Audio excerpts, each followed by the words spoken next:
Whitehall, 1212.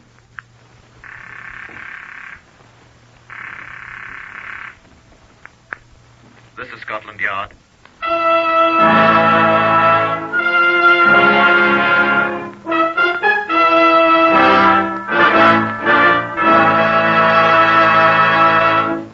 For the first time in history, Scotland Yard opens its official files to bring you the authentic, true stories of some of its most baffling cases. These are the true stories, the unvarnished facts, just as they occurred, reenacted for you by an all-British cast. Only the names of the participants have for obvious reasons been changed. The stories are presented with the full cooperation of Scotland Yard.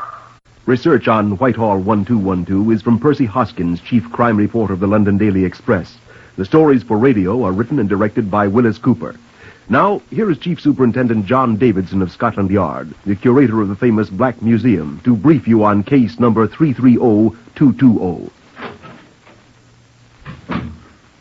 If you're planning murder, which I sincerely hope you're not, a visit to the Black Museum here will most certainly, I believe, serve as a deterrent. Here we have a large collection of murder weapons, from the simplest to the most ingenious, and most of them have been used effectually. Now, here's a knife still stained with a murdered man's dried blood. Yeah, the user of that knife was hanged. And here is a revolver bullet from a man's brain. Yeah, the man who fired that shot was hanged. And the one-time possessor of this tiny phial, which at the time contained poison, thought to murder her husband. Yeah, the hangman ended her career, too. And this carpenter's mallet here, the wielder of that one drew a trip to the execution shed for the unorthodox use of it. You know, most murderers are caught, and they die more ignominiously than their victims. And here in the Black Museum lie the instruments that encompass two deaths, the victim's and the murderer's own. This innocent tool once fell into evil hands. It's all that remains. Our Chief Inspector Nigel Loring knows a great deal about this case, number 330220. The old heathens used to believe that their gods were the ones who inspired mortals to murder. This god has the bloodiest murder record of them all. Who was that, Nigel? Mars, the god of war? No, John. His name is Cupid. He was the god of love. When Thomas A. Beckett Applebee married Alma Virginia Farnestock in Canada, he was 70 years old. Alma Virginia was 39. They had both been married before. Her first husband was dead, and Thomas Applebee had divorced his first wife to marry the attractive middle-aged widow. The affair had been a 9-day scandal in their Canadian home, and they had shortly removed to Bournemouth near Southampton to take up what might be called life anew. When I was first assigned to the case, I asked Uncle Tom Cobley, the village ancient of Bournemouth, to describe the Applebees to me. Applebee? Why, he be a bitter old man. Oh, he's a good score of years younger than I be. Never pays no attention to nobody excepting his money and his bottle. Forgot everything but that that wife of his even, mister. And Mrs. Alma Applebee? Eh? Mrs. Alma Applebee. Oh, she's pretty, even if she be no chicken. He don't pay her no mind, even if half of the men in Bournemouth be in love with her, mister, including me. And so, when Thomas A. Beckett Applebee died at the age of 75 from the result of a broken skull, there was scant sympathy to be expected for him, and much indeed for Alma Virginia, his wife, until Alma Virginia opened her mouth and spoke to a sergeant of the Bournemouth police station who had been summoned by Dr. Owen Trelawney, the attending physician. I did it. Tell you I did it. Tell the coroner I did it. That's all I have to say. Madam, do you know what you're saying in the presence of witnesses? Certainly I know what I'm saying. I killed him. I hit him on the head with a mallet. Write it down. Madam, you don't know what you're saying. You're drunk.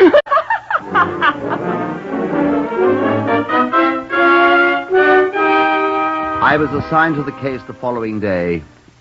You know as much about the case now as I did then. Thomas Becket Applebee lay dead in a nursing home with his skull fractured in 3 places. The new-made widow, it was now near 10 the following morning, was awake after having slept nearly 12 hours after her confession to the Bournemouth sergeant. The maid, Marjorie Bates, brought her downstairs. There was nothing very attractive about Alma Virginia Applebee as she slumped into a chair in the disordered sitting room. I need some more tea, Marjorie.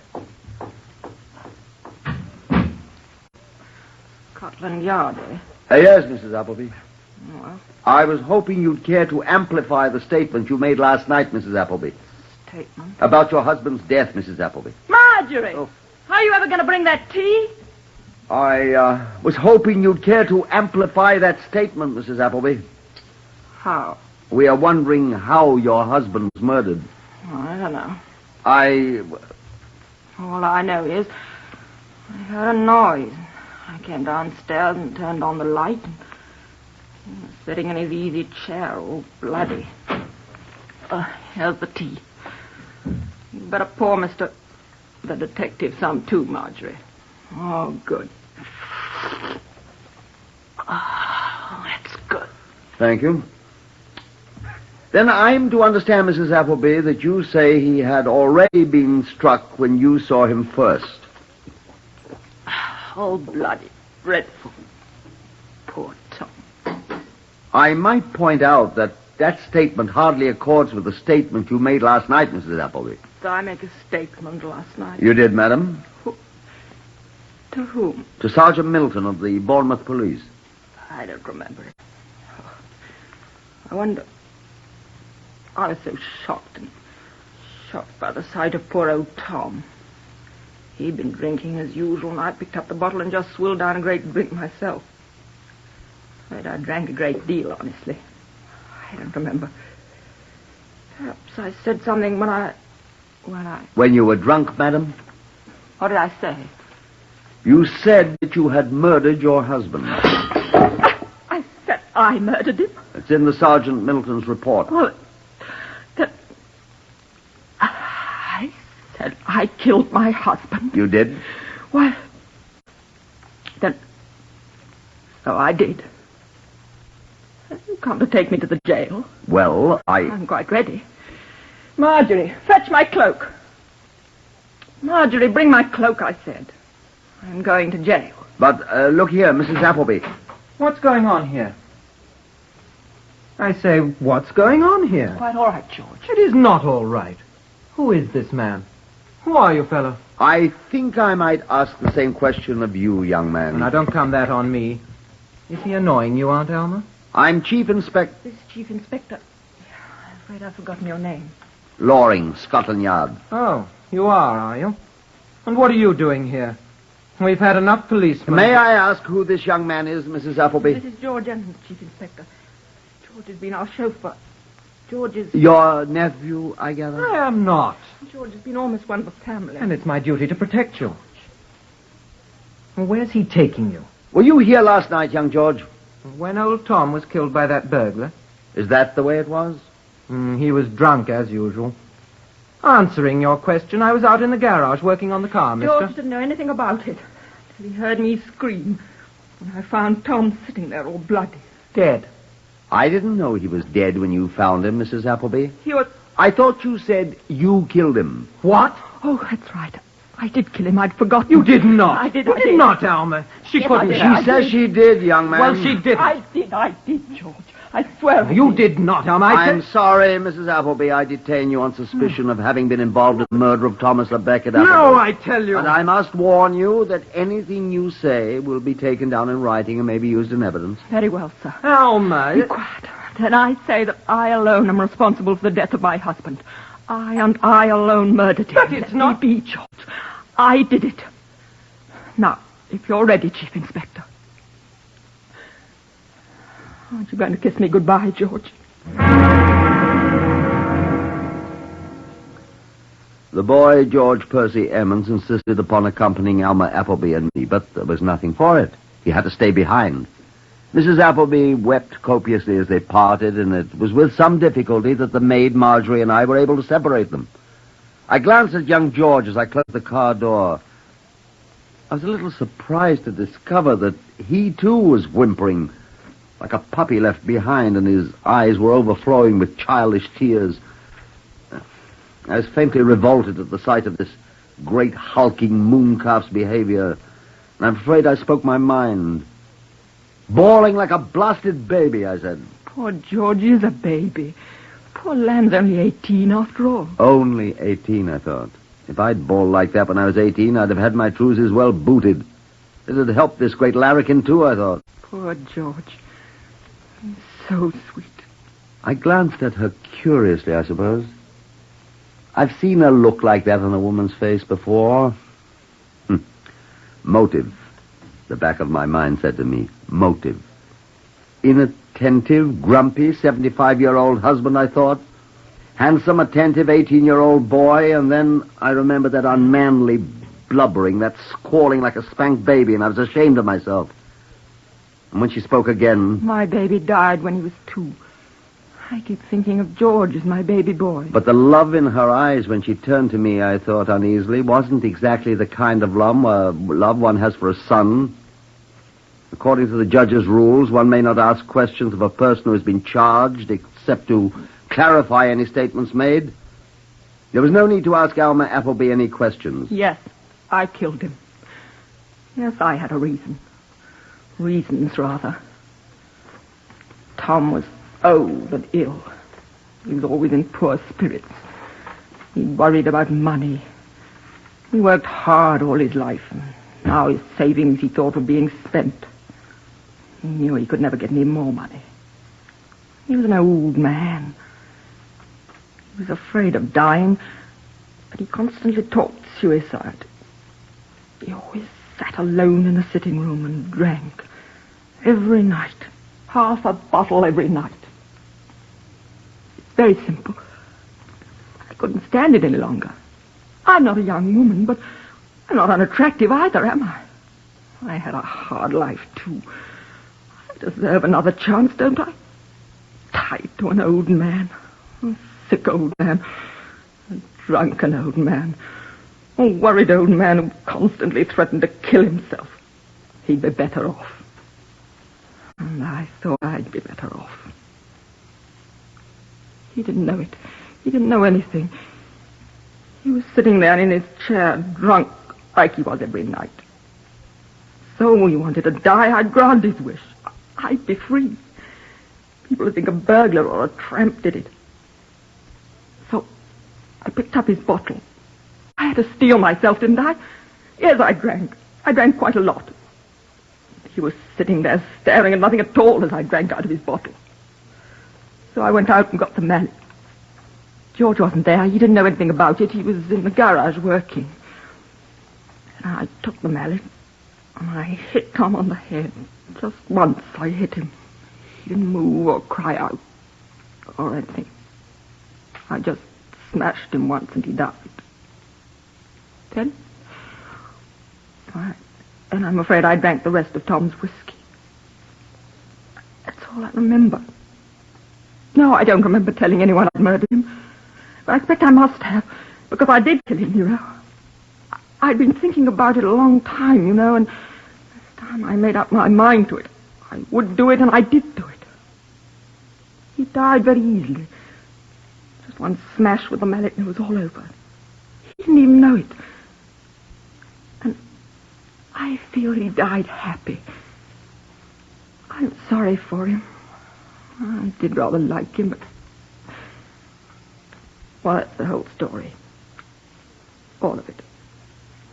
I thought I was doing him a favor, and everything would be all right. I could blame it on the burglar or whoever. I should have known I couldn't get away with it. Oh, yes. And be sure to put down that it was all my idea. Nobody at all had anything to do with it but me. Put it all down in writing, just the way I've told you, and I'll sign it. I murdered him. So help me. Alma Virginia Applebee.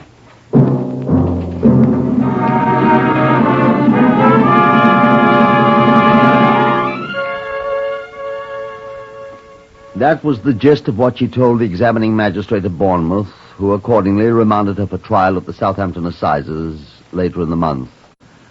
I wasn't satisfied.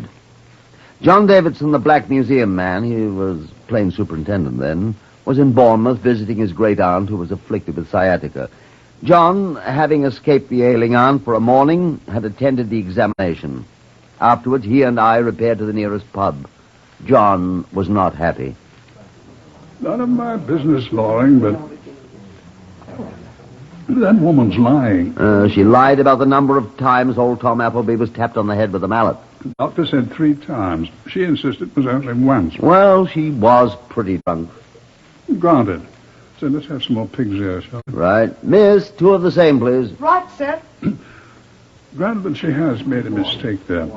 Granted that she was undoubtedly a little script, as I shall probably be if I have much more of this beer. Thank you, miss. But what murderer ever forgets how many times he strikes his victim? Cheers. Cheers.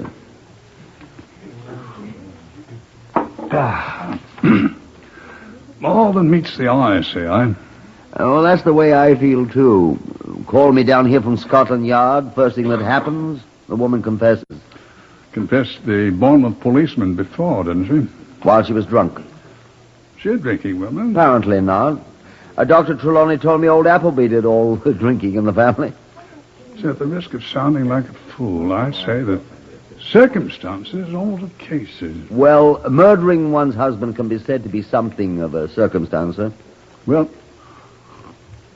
covering up a murder of a husband by somebody else could also said to be circumstance, Loring. Ah. Isn't it? Who's she covering up, then? I don't know. Wasn't anybody who hated the old man, apparently? No. Don't you know? Well, after all, I've been here a very short time, sir, and the case is closed. Well, it's the hangman who closes murder cases, Loring. I know that. So I noticed another thing. What's that, sir? She seemed very anxious to impress on everyone the fact that this murder was her own idea. Yes. See, I know quotation. Yes, sir? Shakespeare, Hamlet. Oh. What is it, sir? The lady doth protest too much, methinks. Yeah, I seem to be full of wise saws and modern instances today, Loring. Yes, sir. You know, French have a saying, sachez la femme, if my pronunciation is right. Well, we've got the woman, sir. We don't have to look for her. Excuse me, I got my genders mixed up. In that case, look for the man, old boy. The man's dead, sir. Is he the only one? The good grey superintendent drank up his beer and left for the bedside of his great-aunt. I paid the score and set out for Canary Villa, the place where the tragedy had occurred, thinking to make certain discreet inquiries of the maid Marjorie. The doors were open. Marjorie was absent. I wandered through the silent, dreary house, looking in every room. The place was deserted. And I heard a noise. The garage, I decided. I followed my ears.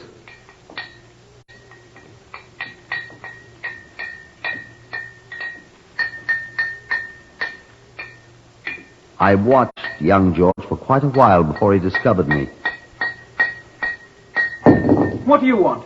I'd like to ask you a few questions, George, if you don't mind. Oh, you're the policeman. Chief Inspector Loring, that's right. I've got nothing to say to you. You're trying to hang my Aunt Alma. No, I'm not, George. I don't think... She didn't do it. I told you she didn't do it. I know. You got any suspicions, George? Well, of course. Some thief, some tramp or something done it. Really think so? Yes.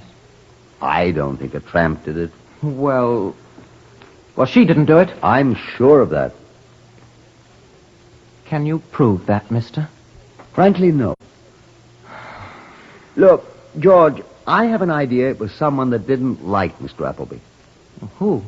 I thought perhaps you could tell me if he had any enemies. I don't know any. Go on with your work, George. We can talk. I'm almost done. Well, I'll help you. I'm a pretty good motor mechanic. Well, I was just straightening this thing. Well, I'll give you a hand. I suppose I should feel sorry for old Tom. You don't? No. I didn't like him. He didn't like me either. You'd know, I suppose, if anybody ever indicated that he hated Mr. Applebee. Of course. I knew them both pretty well. Worked here 6 months. No, 7. She didn't hate him. Alma? Aunt Alma, you mean? No, she certainly didn't. Put up with an awful lot from him, though. And was frightful. Always grousing at her when I drove around the countryside in the car. Always drunk. She drink, too? No, only that night, when she found him with those 3 holes in his head. Was he struck 3 times? 3 jolly great smashes. And you don't have any idea who did it? This burglar. Burglar? Well, whoever it was. Where did the mallet come from that he was killed with? Oh, it was ours. Cops took it away. Well, I hope they find whoever it was. Well, if you cops are any good. We're trying. That's why I'm talking to you, George. Huh? Why? Hoped you might be able to help her. Listen, mister. I'd give my life for her. Well, I love her. she's been very nice to you, I understand. I love her. She's the sweetest, the most adorable, the most... Well... Huh? She's going to hang. No! She's not. She didn't do it. Confess, George.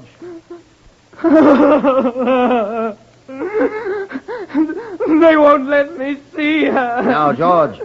I've got to see her, I tell you. I've got to see her. Why is it so important? Why, George? Because they'll hang her. They'll hang Alma. She didn't do it.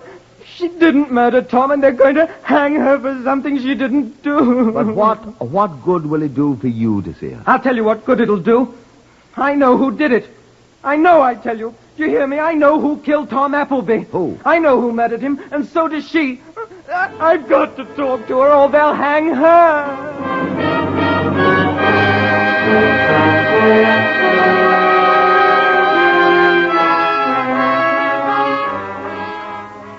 Alma Virginia Applebee's life was in desperate jeopardy. She had been remanded for trial, and no power on earth is sufficient to alter the slow, regular course of British justice before that trial takes place. Not even a confession by another person can change her status, that of a prisoner awaiting trial before a jury of her peers. I explained that to George Percy Emmons. "You're coming to the rescue a trifle late, young George," I said. "It might be that you're too late." I've got to save her. I love her. And she loves me. This is George Percy Emmons' statement. I have worked as chauffeur and general handyman for about 7 months for Alma and Tom Applebee. Alma, Mrs. Applebee, has been very good to me. She said I'm like what her dead son might have grown up to be. He did not like me. He didn't like anybody. He was always drunk. And he mistreated Alma, Mrs. Applebee. She tried to keep away from him. She always asked me to drive her to various places so she could be away from him and his tyranny. I love her very much. 3 months ago, I asked her to marry me. First, she laughed at me. And then she cried. She said that she was old enough to be my mother. I said that I was old enough to become her husband. But she said she already had a husband. And I said he was a bad husband, and old, and ill-mannered. And she agreed. But she said he was her husband, and she'd sworn to be his wife. I told her I loved her, but she said, no, that is evil. I asked her, if she didn't have Tom for a husband, would she marry me? She cried and said, you must not say that to me. I asked her many more times to marry me when Tom died. 6 times. Tom was old, and he was no good, and he mistreated her. And finally, the 7th time, I asked her if she would marry me if Tom was dead. She cried some more, and I begged her to answer me, and at last she said yes, and she kissed me, and said again she would marry me if I still wanted her to, after Tom was dead. And I thought about it a long time. On the night Tom was killed, on that night, I'd brought her back from a trip in the country, and we were very happy. She kissed me when we came home, and she said she loved me. And my heart was breaking. And then when Tom got drunk that night, he hit her when she told him he shouldn't drink so much because it was affecting his health. And then I decided. I waited till she and Marjorie the maid went upstairs to bed, and then I got the mallet from the garage, and I stole into the house, and Tom was sitting in his chair, and he was in a stupor, and he didn't hear me. And I crept up behind him, and I hit him 3 times on his bald head very hard, so I heard the bone crack. And he slid down in the chair, and he was dead, I thought. And I thought, now we can be married, Alma and me. But when I went to the staircase to go up and tell her, I looked up, and she was standing there, and she had seen it all. And everything I did, killing him, had come to naught. And I am a murderer, and Alma must not hang, although I surely shall. This is my confession. Write it down, and I will sign it. So help me, George Percy Emmons. George Percy Emmons was remanded for trial by the same magistrate who had examined Alma Virginia Applebee. They were tried together at the Southampton Assizes a little more than a month after Thomas Applebee had died. Both defendants pleaded guilty. Both seemed, as one crime reporter complained, to outdo the other in protestations, not of innocence, but of guilt. Unlike almost every case where a man and a woman have been accused of murder, they did not attempt to fix the guilt on one another, but each seemed determined to save the other's life at the cost of his own. This was the verdict of the jury. Members of the jury, are you agreed upon your verdict? Yes, sir. Do you find the prisoner, Alma Virginia Applebee, guilty or not guilty of murder? Not guilty. Do you find the prisoner, George Percy Emmons, guilty or not guilty of murder? Guilty. We should like to add a writer to that. We recommend him to mercy. George Percy Emmons, you stand convicted of murder. Have you to say anything why the court should not give you judgment of death according to law? I wish that... Let the prisoner, Alma Virginia Applebee, be discharged. George, take me! Take me!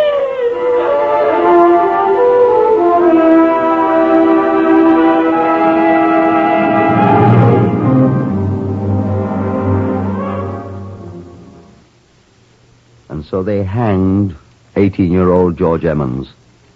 And on the day he was hanged, Alma, the woman who was old enough to be his mother, but young enough to have wanted to be his wife, sat down and wrote a letter. She sealed it, addressed it to the people of England. And standing in the room where Thomas à Becket Applebee had died by her lover's hand, she stabbed herself through the heart. Justice was done.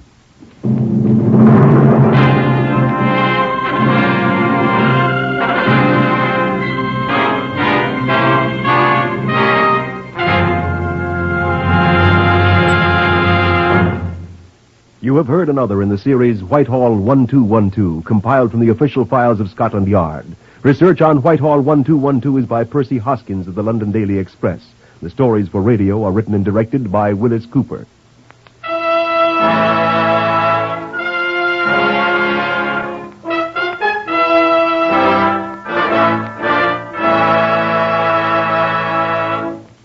Three chimes mean good times on NBC.